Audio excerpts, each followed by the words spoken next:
বিসমিল্লাহির রহমানির রহিম। প্রিয় শিক্ষার্থী বন্ধুরা, আশা করি সবাই ভালো আছো। আমি নূরজাহান, জীববিজ্ঞান বিভাগ, গোলাম মুস্তফা মডেল কলেজ অনলাইন ক্লাসে তোমাদের সকলকে আমার পক্ষ থেকে আন্তরিক অভিনন্দন এবং শুভেচ্ছা রইল।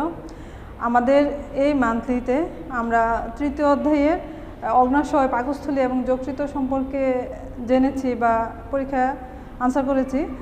এর আগের যে মান্থলিটা ছিল সেখানে আমরা রুই মাছের সমস্ত গঠন, রুই মাছের বিভিন্নভাবে যে প্রজনন, সংরক্ষণ ইত্যাদি জেনেছিলাম।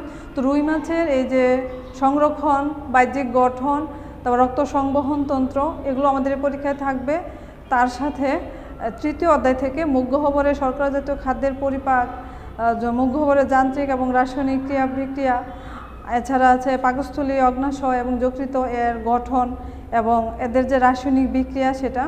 আর আজকে আমি তোমাদের সাথে আলোচনা করব মানে পরিপাকের ক্ষেত্রে যে আমাদের যে স্নায়ুতন্ত্র আছে এবং যে হরমোনগুলো আছে সেগুলো কি কি কাজ করে থাকে সেটা সম্পর্কে আলোচনা করব।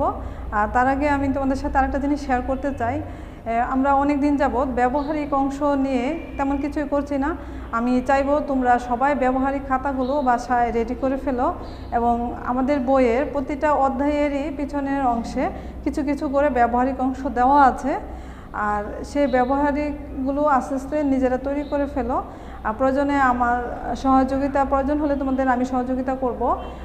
সবার আগে আমি চাই সবার যে ব্যবহারিক খাতাগুলো সেগুলো কমপ্লিট হয়ে যাক। যেহেতু তোমরা বাসায় বর্তমানে কোভিডের কারণে বসে আছো, অবসর সময় কাটাচ্ছ, সেহেতু আমি তোমাদের কাছে এটুকু আশা করব যে ফার্স্ট পেপারের যে ব্যবহারিক খাতা এটা যদি কারো আনকমপ্লিট থেকে থাকে তাহলে তোমরা অবশ্যই এই বন্ধের মধ্যে বাসায় থেকে সেগুলো কমপ্লিট করে নিবে।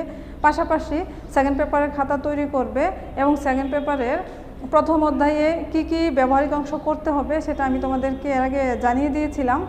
আর দ্বিতীয় অধ্যায়েও আমি তোমাদেরকে অনেকেই আমার প্রথম অধ্যায় কমপ্লিট করে দ্বিতীয় অধ্যায়ে টাচও করেছো। তো আমি আশা করব যে তোমরা যতটুকু করেছো তারপর থেকে আমাকে নক করো, আমি তোমাদেরকে অবশ্যই পরের যে টপিকগুলো আছে সেগুলো বলে দিব।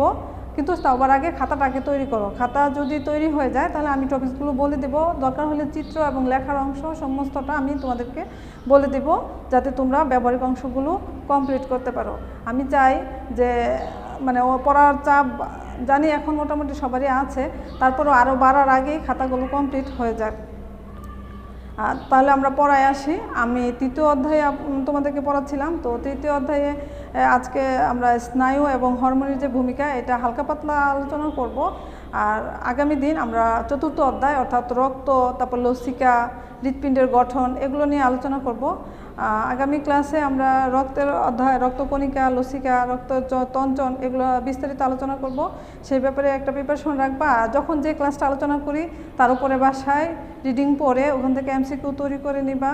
আর আমি চেষ্টা করি মানে কঠিন কঠিন যে অংশটা সেটা তুলে ধরার জন্য বা যেগুলো তোমরা অবহেলা করো সেগুলো তুলে ধরার জন্য, কারণ অনলাইনে তো সব বিস্তারিত বলা সম্ভব হয় না, সেজন্য। তাহলে আসা যাক যে আমরা স্নায়ুতন্ত্রের ভূমিকা। আমরা সবাই জানি যে স্নায়ুটা কি, আমরা না জানলেও আমরা কম বেশি ধারণা করতে পারি যে স্নায়ুর মাধ্যমে আমরা বিভিন্ন কিছুর যে প্রভাবকগুলো আছে সেগুলো আমরা কি করি, গ্রহণ করি এবং আমাদের অভ্যন্তরে সেগুলো প্রবেশ করি এবং সেগুলো স্নায়ুর মাধ্যমে আমাদের দেহের বিভিন্ন অংশ থেকে কোথায় যায়, মস্তিষ্কে যায় এবং মস্তিষ্ক আমাদেরকে যে জিনিসটা প্রেরণ করে আমরা সে নির্দেশনা অনুসারে কাজ করি। হাত যখন আমরা একটা গায়ে মশা বসে আমরা স্নায়ুর মাধ্যমে বুঝতে পারি বা তার স্পর্শ অনুভব করি, তখনই মস্তিষ্ক যখন আমাদের হাতকে ইশারা করে তাকে ধাওয়া করার জন্য বা মারার জন্য, তখন কিন্তু হাত সেই কাজটা করে। তো এটা কার মাধ্যমে সম্ভব হয়? স্নায়ুর মাধ্যমে সম্ভব হয়। যে আমরা কীভাবে বুঝি যে মানে একটা মশা আমাদের শরীরে স্পর্শ করেছে বা অন্য কোনো কিছুর সাথে আমরা ব্যথা পেয়েছি, এই জিনিসটা আমরা স্নায়ুর মাধ্যমে বুঝতে পারি বা অনুভব করি। তো এই স্নায়ুতন্ত্রের ভূমিকা, সেখানে ফার্স্টে আসা যাক যে দুটি ভিন্ন ধরনের স্নায়ুর যে ঝালক আছে সেই ঝালক দিয়ে স্নায়ুতন্ত্রটা নিয়ন্ত্রিত হয়। একটা হচ্ছে বহির্নিহিত স্নায়ু ঝালক, একটা হচ্ছে অন্তর্নিহিত স্নায়ু ঝালক। তো বহির্নিহিত স্নায়ুজলকটা কি? বহির্নিহিত স্নায়ুজলকটা হচ্ছে বাহিরের যে জিনিসপত্র মানে বাহিরে যা কিছু আছে আমাদের অনুকূলে বা প্রতিকূলে সেগুলো সংস্পর্শে আমাদের দেহের যে বাহ্যিক যে অংশগুলো সেগুলো আসে, তো এবং সেগুলো বাহিরের যে প্রভাবকগুলো আছে সেই প্রভাবক দ্বারা প্রভাবিত হয়ে সেখান থেকে সেগুলোকে সেই স্নায়ুতন্ত্রের মাধ্যমে গ্রহণ করে। এবং অন্তর্নিহিত যে ঝালক আছে সেটা হচ্ছে আমাদের দেহের অভ্যন্তরে যে ক্রিয়া বিক্রিয়াগুলো ঘটে থাকে সেইগুলো মানে গ্রহণ করে হচ্ছে অন্তর্নিহিত যে স্নায়ু ঝালকগুলো আছে সেগুলোর মাধ্যমে এরা গৃহীত হয়। এরপরে এরা প্রতিবর্তী ক্রিয়ার মাধ্যমে এই ঝালকগুলো তার কাজগুলোকে মানে নিয়ন্ত্রণ করে থাকে। তো এই প্রতিবর্তী ক্রিয়ার মাধ্যমে দুই ধরনের ঝালকই নিয়ন্ত্রিত হয়ে থাকে।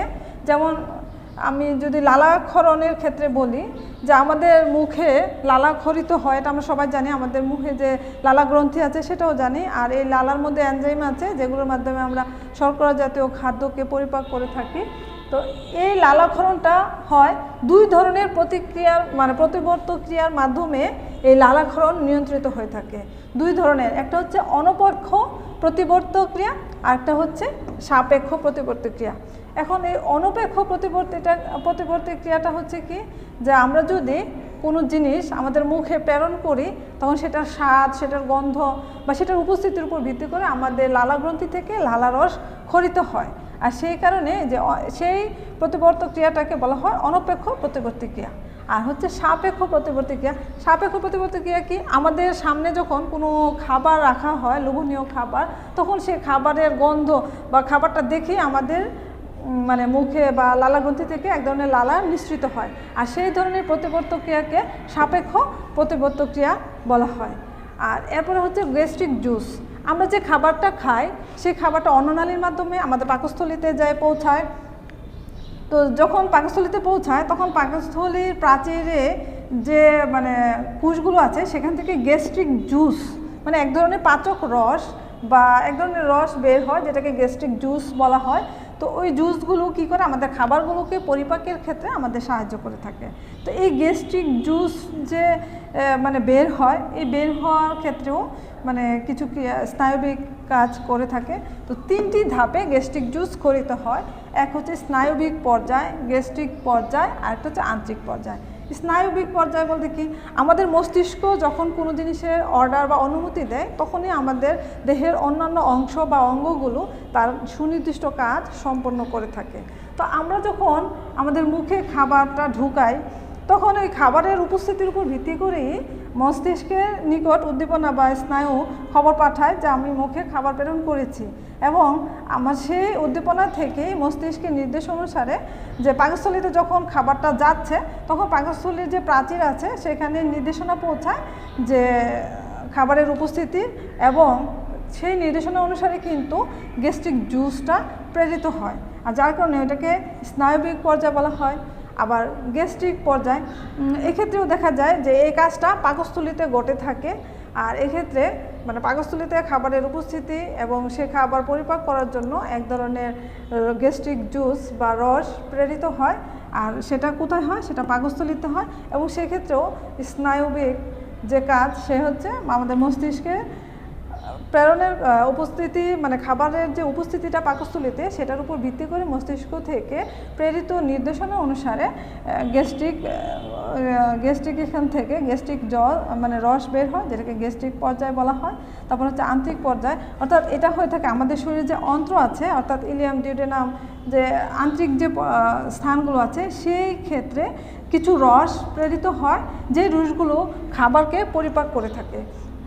আর এই আন্তরিক অন্ত্রের মধ্যে যে রসটা বের হয় সেটাও এই স্নায়বিক নির্দেশনার মাধ্যমেই নির্দেশনা প্রেরিত হয় বলেই কিন্তু অন্ত্র থেকে যে আন্তরিক রসটা বের হয়, এবং সেই ক্ষেত্রেও ওই রসটাকে আন্তরিক জুস ক্ষরিত হয় সেটা বোঝাইছে। তো এই যে তিনটা ধাপ, সেই তিনটা ধাপেই স্নায়ুতন্ত্র বিশেষ ভূমিকা পালন করে, কারণ এদের ভূমিকার মাধ্যমেই প্রাচীর থেকে আমাদের যে পাকস্থলীর প্রাচীর মাংসপেশি সংযুক্ত যে কোষগুলো আছে সেখান থেকে তার গ্রন্থি থেকে পাচক রস বা গ্যাস্ট্রিক জস বের হয় যেগুলো খাবার পরিপাকের ক্ষেত্রে সহায়তা করে। এরপর আসা যাক হরমোনের ভূমিকা। ঠিক যেমনি বিভিন্ন ধরনের এনজাইম বের হয়, তেমনি কিছু আরও উপাদান আছে যেগুলো হরমোন, আমরা সবাই কম বেশি নাম শুনেছি। যে এই হরমোনও আমাদের শরীরে মানে বিভিন্ন ধরনের খাবার পরিপাকের ক্ষেত্রে সহায়তা করে। তো হরমোনের ক্ষেত্রে আমি কিছু কিছু মানে এনজাইমের নাম আমি তোমাদের এখানে লিখেছি ধাপ, যেগুলো কি করে আমাদের খাবারকে বা আমাদের শরীরের বিভিন্ন অংশকে নিয়ন্ত্রণ করে। যেমন এখানে আছে গ্যাস্ট্রিন, আছে সিক্রেটিন, আছে সোমাটোস্ট্যাটিন, তারপরে আছে এন্টারোকাইনিন, আছে পেপটাইড। এগুলো হচ্ছে বিভিন্ন ধরনের হরমোন। আর এই হরমোনগুলো আমাদের শরীরে অনেক প্রভাব ফেলে থাকে, বিশেষ করে খাবার পরিপাকের ক্ষেত্রে, তারপরে আমাদের শরীরের বিভিন্ন অংশে বিভিন্ন কার্যাবলী সম্পাদনের ক্ষেত্রে।